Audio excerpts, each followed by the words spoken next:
Rugged Man's new album, he's got a line where he says, "Rap fans treat rap legends like bygones, and rock fans treat rock legends like icons." And I don't think that's any truer than for Rakim, and he just doesn't get, the respect that he's due. Right. Nowadays, if I don't know, that I think that just started happening recently, right? Yeah, you're probably right. Because Rakim always, I think, got the respect he deserved. I mean, he made now I think Paid in Full and Follow Leader went platinum. But then after that, as far as record sales, I don't think, he ever got to that pinnacle again. Sure. I said, but as far as the respect goes, which don't have nothing to do with money, I think he always got it. I think people always knew he was the God MC. I think people always respect him as that. It's just this new generation is different now, right? And I don't know if that's partly because the older generation ridicules them so much. There is a big disconnect there. And I think I saw somebody saying one time that kids don't respect what came before them, and they don't do the history on the art form no more, which is probably true, because now it's much more about money now than the art, right? So I think it's just a different era, different time, and I think all the people that's probably, I would say 30 and up, respect Rakim for what he's done for the culture.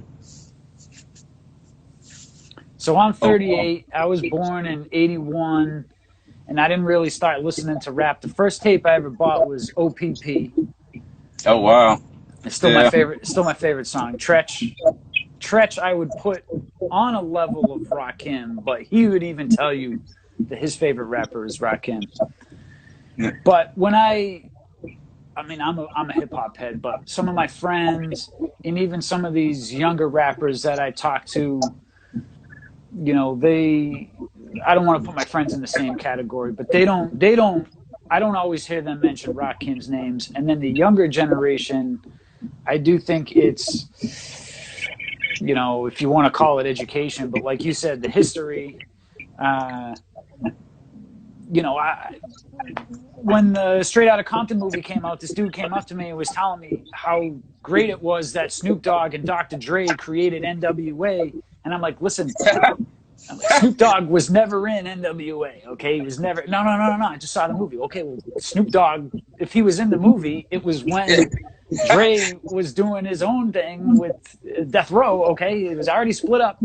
And this was a dude who came from the movie, which Cube had a hand in. So obviously Cube was like, and I don't think there was much to shape, but it was how Cube basically, and Dre was involved. But I'm like, how did you miss this? That Snoop Dogg wasn't even a part of NWA, and so I do think there's a disconnect between learning where samples came from, and a new song comes out and it's like, oh, this is Puffy did this in the 90s. No, Puffy stole that from somebody in the 90s. Right. And not trying to shit on Puff. I mean, Puff, he made hits, you know what I mean? But right. That's when I first realized in the 90s when, Puffy's flipping Ice Cube's Check Yourself, you know what I mean? And it was done a few years earlier, and, and obviously Cube flipped it too, but I think it just got easy to put music out, make music, steal music, and not a lot of thought goes into, hey, where did this come from, or who did this before me and paved the way.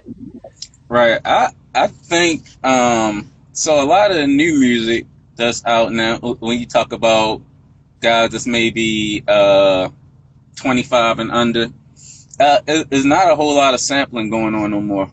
So they really, I don't think they really appreciate the art of sampling like maybe a 90s guy. 'Cause when I first, I just think in a way I can appreciate some of that stuff that's going on now because it's different now. But when I first started listening to hip hop, it wasn't samples going on, right? It was just 808 drums and people rapping, right? So now it's kind of made a comeback in a form of trap music, right? They use a lot of 808 and a lot of drums and a lot of 90s people don't appreciate it just because it's not traditional what they grew up on, right? It's not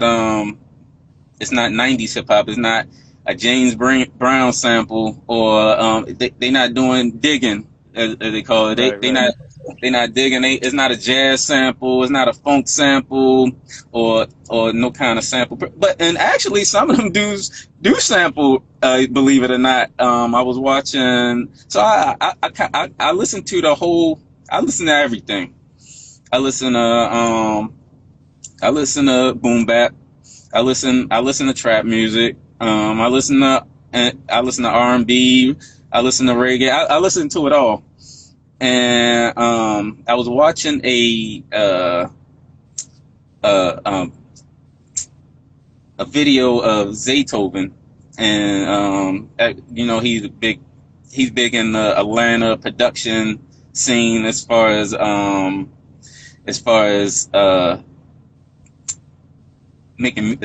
producing people goes in the trap scene.